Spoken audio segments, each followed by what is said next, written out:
রংপুরের মেধাবী ছাত্র আবু সাইদ বুক ফেটে দাঁড়িয়েছিল। সে ভাবেনি পুলিশ তাকে সত্যি সত্যি গুলি করবে। তাই প্রথম গুলিটা খেয়েও সে একটু হতবাকা হয়ে একটু কেঁপে উঠল।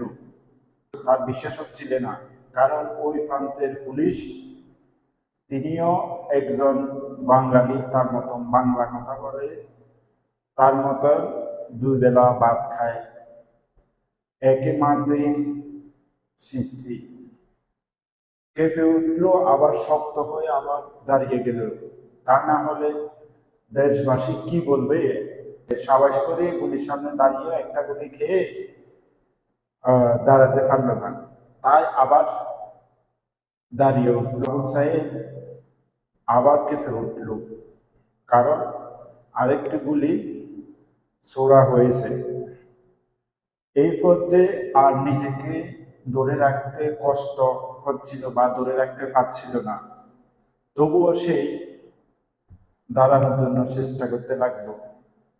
তার হালকা পাতলা পুষ্প শরীরে এত শক্তি কই থেকে আসলো বা কোনো কালো ছিল না, আল্লাহ ভালো জানে।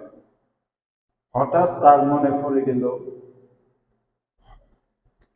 হতভাগা দরিদ্র ছেলে, তার টিউশনির টাকা দিয়ে তার বাবা মায়ের খরচ চলে। তিনি ক্লাস 5-এ বৃত্তি পেয়েছিল, তার 8-এও বৃত্তি পেয়েছিল। তার মূর্খ বাবা মা তার দিকে আশা ছিল তাদের এক সময় মুখ উজ্জ্বল করবে, তাদের তাদের মুখ উজ্জ্বল করবে তিনি।